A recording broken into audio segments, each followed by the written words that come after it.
हा जो शेंगदाण्याचा क्रिस्पी असा ठेचा दिसतोय तुम्हाला, तर हा ठेचा माझ्या मिस्टरांना खूप आवडतो आणि हा जर का मी टिफिनला जर दिला ना तर यावरती सगळेजण तुटून पडतात आणि त्यांच्या बॉसला सुद्धा हा ठेचा खूप आवडतो। तर त्यांच्यासाठी एका वेगळ्या डब्यामध्ये मी नेहमी हा ठेचा बनवून देत असते, कारण त्यांना सुद्धा हा ठेचा आवडतो आणि त्यांच्या घरी सुद्धा ते घेऊन जातात। एवढा टेस्टी असा हा ठेचा आहे, तुम्ही सुद्धा एकदा घरी नक्की ट्राय करा। नमस्कार, दीपालीज मेजवानी या मराठी यूट्यूब चॅनलवर तुमचे खूप खूप खूप मनापासून स्वागत। आजची आपली रेसिपी आहे झणझणीत असा शेंगदाण्याचा ठेचा। तर या रेसिपीसाठी अगदी कमी साहित्य आपल्याला लागणार आहे आणि कमी साहित्यातच मी तुम्हाला ही रेसिपी बनवून दाखवणार आहे। रेसिपी शेवटपर्यंत नक्की बघा। अजूनपर्यंत आपले चॅनल सबस्क्राइब केले नसेल तर नक्की जाऊन सबस्क्राइब करा, म्हणजे सगळ्यात अगोदर आपले व्हिडिओज तुम्हाला बघायला मिळतील आणि आपली जी लिंक आहे ती सुद्धा तुमचे नातेवाईक मित्रपरिवार यांच्याबरोबर देखील शेअर करा, म्हणजेच हे रेसिपीज त्यांना सुद्धा बघायला मिळतील। मराठवाड्याच्या छान पारंपरिक रेसिपीज बघण्यासाठी नक्की आपले दीपालीज मेजवानी चॅनल हे सबस्क्राइब करा। बघूया आपण आपल्याकडे ठेचा बनवण्यासाठी काय साहित्य आहे। शेंगदाण्याचा ठेचा बनवण्यासाठी आपल्याकडे साहित्य आहे। इथे 1 वाटी शेंगदाणे मी घेतले आहेत। इथे आहे 15 ते 20 पाकळ्या लसूण आहे।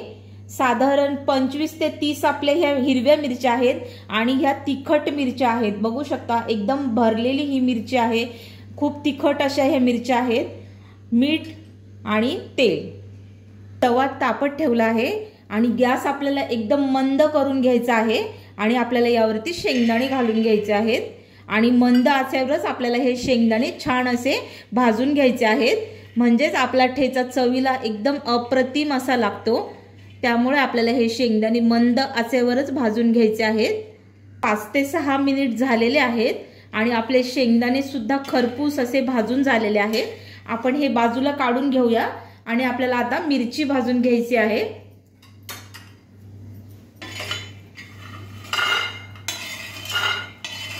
मिरची घालायची आहे आपल्याला।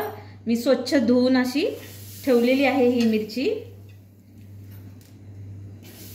आणि ही सुद्धा आपल्याला मंद आचेवरच भाजून घ्यायची आहे, म्हणजे कसं मिरची आतपर्यंत भाजल्या जाईल।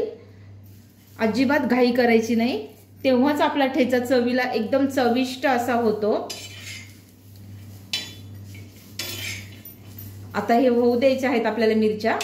5 मिनिट झालेले आहेत आणि तुम्ही बघू शकता आपली मिरची ही आतपर्यंत अशी भाजलेली आहे। यामध्ये मी अजिबात तेल घातलेलं नाही, पण आता आपल्याला यामध्ये ना 1 चमचाभर तेल घालायचं आहे आणि यावरती झाकण द्यायचं आहे। तर छान 1 चमचाभर आपण तेल ओतून घेऊया यावरती आणि लगेचच आपल्याला यावरती झाकण द्यायचं आहे आणि हे थंड झाले ना की नंतरच आपल्याला हे मिक्सरला फिरवून घ्यायचं आहे। हे जे शेंगदाणे आहेत तर ते सुद्धा आपले थंड झालेले आहेत आणि ह्या मिरच्या आहेत तर या सुद्धा आपल्या थंड झालेल्या आहेत बऱ्यापैकी। आता आपण हे मिक्सरला फिरवून घेऊया। तर या जारमध्ये आपण हे शेंगदाणे सर्व ओतून घ्यायचे आहेत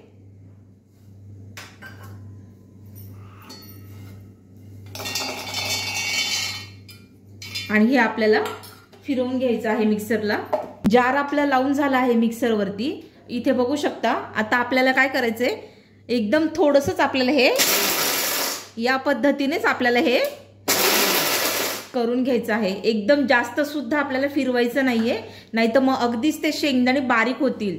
इथे बघू शकता तुम्ही, या पद्धतीने मी हे शेंगदाणे एवढे जाड ठेवले आहेत, म्हणजेच जे आपल्या दाताखाली येतात ना शेंगदाणे, तर खायला एकदम चविष्ट अप्रतिम अशी शेंगदाण्याचा आपला ठेचा लागतो। तुम्ही सुद्धा याच पद्धतीने ठेवून बघा। हे जे शेंगदाणे दाताखाली येतात ना तर खायला एकदम छान असे लागतात। आपण आता मिरची सुद्धा बारीक करून घेऊया। जारमध्ये मिरची घालून घ्यायची आहे आपल्याला आणि हे बघा, हा लसूण आणि मिरची या जारमध्ये आपण घालून घेऊया।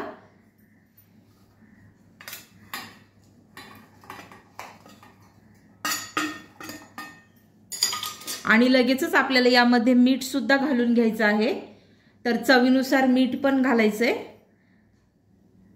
साधारण 1 चमचाभर मीठ याला घालतीये मी आणि आता हे सुद्धा आपण बारीक करून घेऊया। शेंगदाणे जसे बारीक केलेत ना आपण, सेम तसंच आपल्याला या मिरच्या सुद्धा करून घ्यायच्या आहेत। अगदी थोडं थोडं आपल्याला हे पल्स मोडवरतीच आपल्याला फिरून घ्यायचं आहे आणि एकदा हे मिक्स करायचं। आता हे बघा अजून जाड आहे ना, तर अजून थोडंसं बारीक आपल्याला करायचंय। आता साधारण या पद्धतीने हे झालेलं आहे।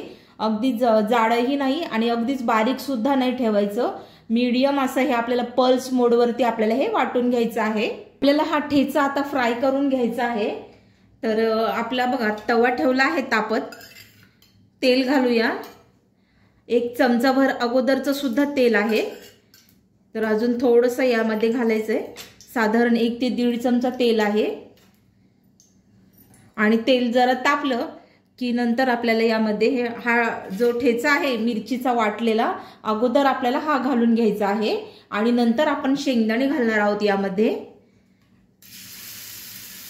तर या पद्धतीने तुम्ही बघू शकता, मी अगोदर या मिरच्या यामध्ये भाजून घेते म्हणजे ठेचा, कारण लसूण जो आहे ना तो थोडासा आपल्याला फ्राय करून घ्यायचा आहे तेलामध्ये।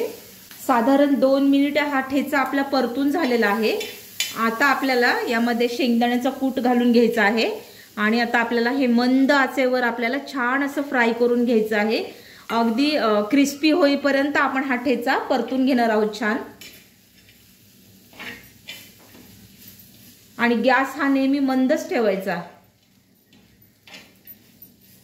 छान मिक्स करून घेतलंय मी आणि आता याला वेळ देऊया।